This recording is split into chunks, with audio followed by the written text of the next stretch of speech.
My name is Olivia Miller. I'll never forget the moment I checked my bank account and saw it. $75,000. Gone. As a data scientist, numbers are my life. They tell stories, they reveal patterns, they make sense of the world. But this number made no sense at all. My hands shook as I scrolled through my transactions, my heart pounding a frantic rhythm against my ribs. I refreshed the app, praying it was a glitch, a phantom error in the system. The number didn't change. And that's when I saw it. There, in the memo field for the withdrawal, were 3 words that made my blood run cold: family generosity clause. This wasn't a mistake. It wasn't a stranger committing fraud. This was a statement. My mother, Kimberly, was a co-owner on the account, a safety net she'd insisted on years ago, just in case of an emergency. I now realized it was never a safety net. It was a trapdoor. And she'd just pulled the lever.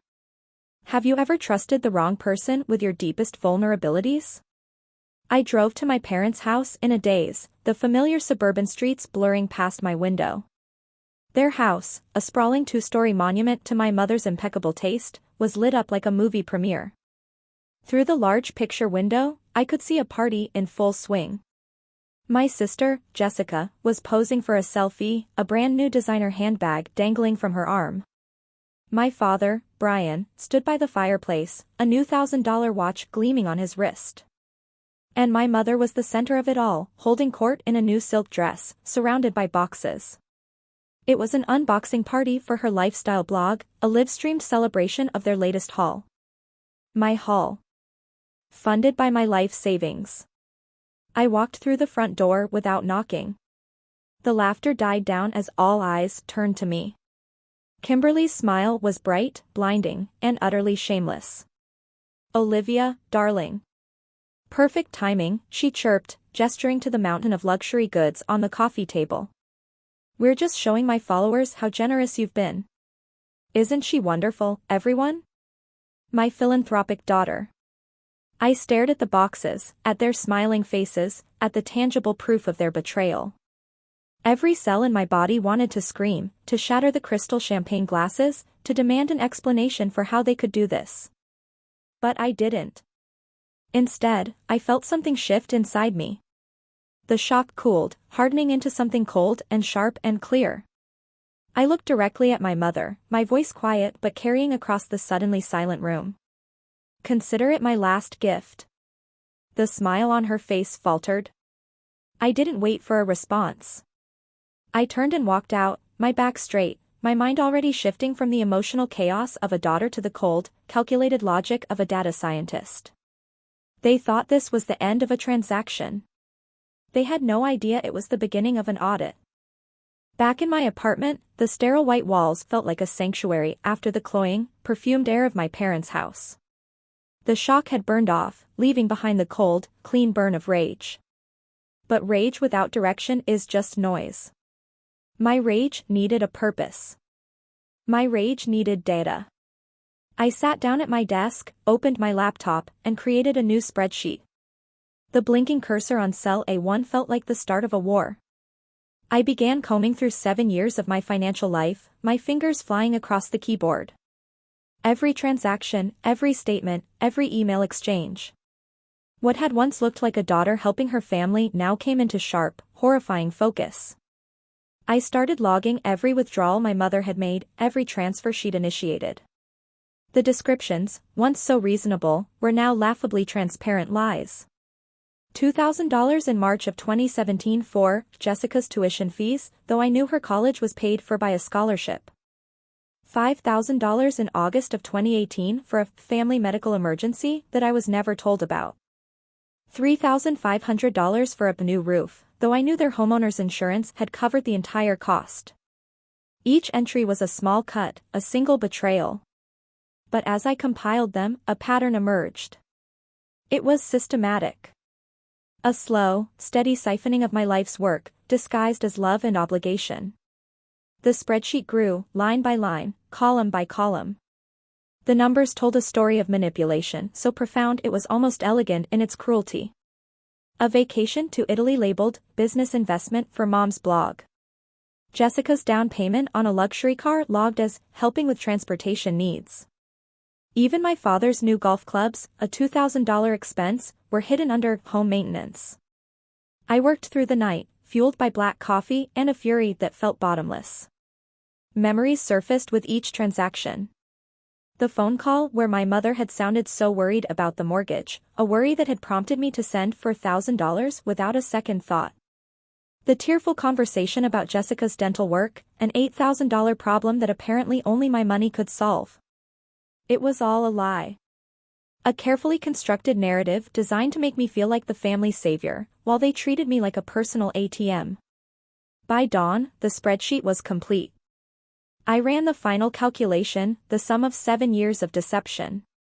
My breath caught in my throat. $312,000. That was the number. Not including the $75,000 they'd just stolen. Staring at that cold, hard figure on the screen, the pain finally gave way to something else. A mission. This wasn't just about getting my money back. This was about justice. This spreadsheet wasn't a record of my loss. It was my first piece of evidence. It was the data of their deception, and I was going to use it to dismantle their entire empire of lies. The war had officially begun. In the days that followed, I deployed my first strategic defense, the gray rock method. The principle is simple. To a narcissist, attention, both positive and negative, is oxygen. So, you become a gray rock. Uninteresting. Unresponsive. Boring. I stopped answering their calls, letting them go to voicemail. My replies to their texts were short, bland, and delayed by hours. "How are you?" became "fine." "We miss you," was met with a simple "okay." I gave them nothing to react to, no emotional drama to feast on. I starved them. And, as predicted, it drove Kimberly insane. Deprived of her narcissistic supply from me directly, she escalated publicly. A week after I'd gone silent, a new post appeared on her blog. It was a gushing, saccharine tribute titled, "My Daughter, the Philanthropist." The post was filled with carefully selected photos of us from years past, all showing me as the happy, doting daughter. She wrote about my boundless generosity, my selfless spirit, and my recent anonymous donation that had allowed the family to upgrade our technology to better serve our followers. She was weaponizing my silence, painting me as a willing benefactor to her thousands of online fans. She was building a public narrative that would make me look like a monster if I ever spoke out against her. Reading her words, I felt a chill run down my spine. This wasn't just a family dispute anymore, it was a public relations campaign, and she was winning. I realized I couldn't fight this alone.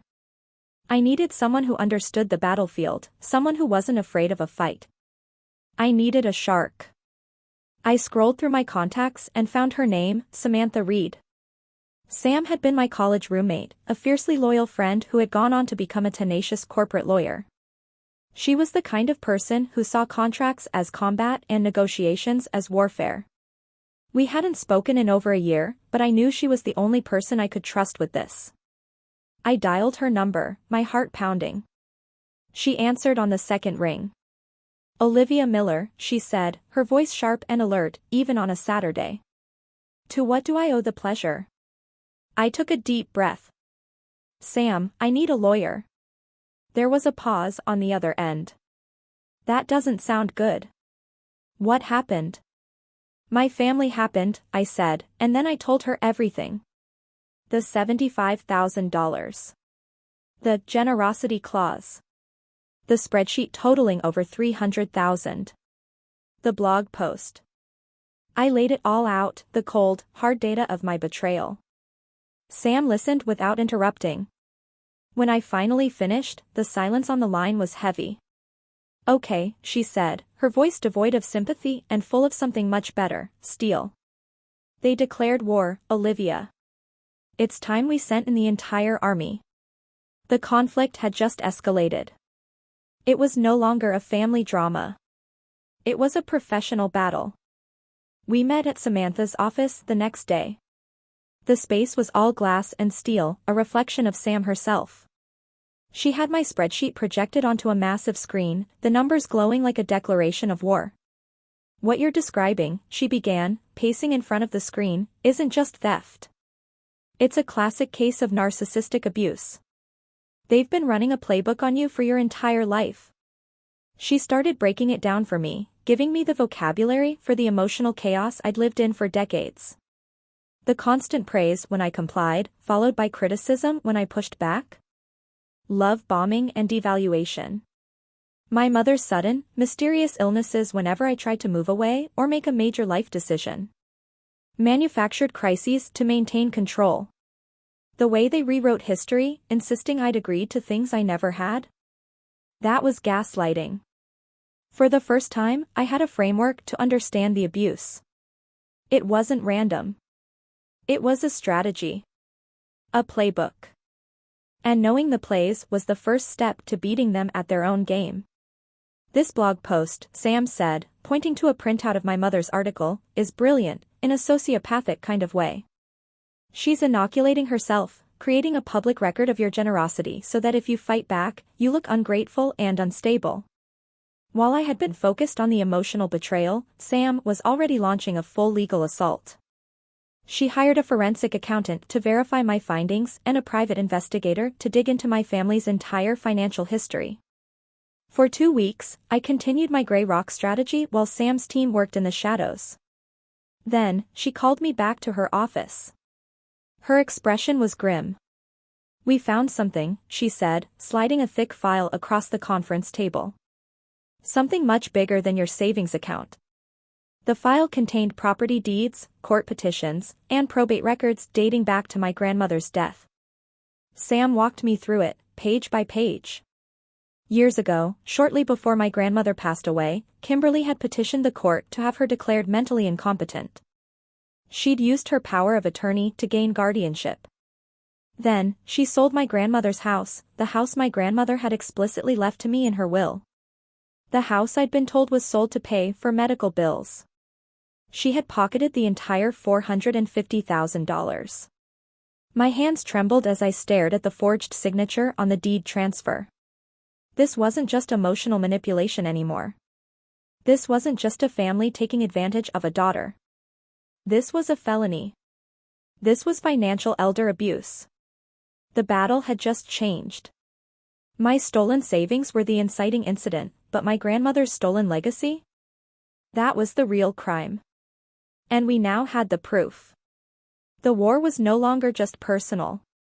It was criminal. Just as Samantha and I were building our case around the house and the systematic theft, my father did something completely unexpected. He called me from a blocked number. His voice was a shaky whisper, filled with a remorse I'd never heard from him before. "Olivia, please," he said. "I know you have every reason to hate me. But I'm not like her. I've been trapped, too." He positioned himself as a long-suffering victim of Kimberly's manipulations, a man too weak to stand up to her but who had secretly been on my side all along. He told me he couldn't live with the guilt anymore, that watching what Kimberly did at the party had finally broken him. He said he wanted to help me make things right. He asked to meet in a quiet park, far from the house, where she wouldn't see. I went, half expecting a trap, but the man I met on that park bench looked like a ghost. He was pale, his hands shook, and he couldn't meet my eyes. "I've been collecting things for years," he said, his voice cracking. "Waiting for the courage to use them. But I don't have your strength, Olivia. Maybe you can do what I never could." He slid a small, black USB drive across the bench. "It's all on here," he whispered. "Audio recordings. Conversations between her and Jessica. Her on the phone with her sister. Bragging about how easy it is to control you, planning how to get more money. It's all there. The proof you need." I took the drive, its plastic casing cool against my palm. It felt like the final, damning piece of evidence, a smoking gun delivered by a repentant accomplice. For a moment, I felt a flicker of hope. Maybe he was finally doing the right thing. Maybe there was a part of him that still cared. I drove straight to Sam's office, my heart racing with a treacherous mix of excitement and suspicion. We plugged the drive into her laptop, and a folder popped up containing dozens of audio files, each one dated and labeled. The recordings were horrifyingly clear. Kimberly's voice, cold and calculating, outlining her plans to drain my accounts, laughing with Jessica about my naivety. It was more than enough to destroy her in court. This was it. The final nail in her coffin. But as Sam's team began analyzing the files, they noticed something odd. The recordings were too perfect. Kimberly was always the sole villain, her voice clear, while my father's was often muffled or absent. It was then that the private investigator delivered his report on my father's finances. He didn't have a secret savings account. He had massive gambling debts. Over $100,000 owed to online casinos and shady lenders. That's when we understood. This wasn't an act of remorse. It was a gambit. A desperate, calculated move by a drowning man. He was framing Kimberly as the sole monster to save himself, hoping that if she went down for everything, his own financial sins would be overlooked. He was using me, just like she had, in one final, desperate act of manipulation. The smoking gun he'd given me wasn't just aimed at my mother. It was aimed at him, too. And he had no idea we were about to pull both triggers. The climax came at my mother's annual subscriber party, a lavish affair held at a downtown hotel ballroom. It was her crowning achievement, a night to celebrate her success as a lifestyle influencer, all funded by my stolen legacy. She stood on a small stage, radiant in a sequined gown, giving a tearful speech about the importance of family and generosity, and I almost laughed. Samantha and I made our entrance just as the applause died down. We didn't shout. We didn't cause a scene. We simply walked to the front of the room, and Sam handed a microphone to the event coordinator. "Ladies and gentlemen," Sam's voice boomed through the speakers, calm and professional. "We apologize for the interruption, but we're here tonight to conduct a surprise generosity audit on behalf of Olivia Miller." A confused murmur rippled through the crowd. I stepped forward, holding a thick, professionally bound portfolio. On the cover, in elegant gold letters, were the words, "The Generosity Audit, a 7-year review." I opened it to the first page and projected it onto the screen behind my mother. It was a summary of the $312,000 she had stolen, broken down by year. Page by page, we presented our case. The forged documents. The illegal house sale. The screenshots of her blog, her own words weaponized against her. The room was utterly silent, the guests frozen, champagne glasses halfway to their lips. Kimberly's face went from confusion to denial to pure, undiluted panic.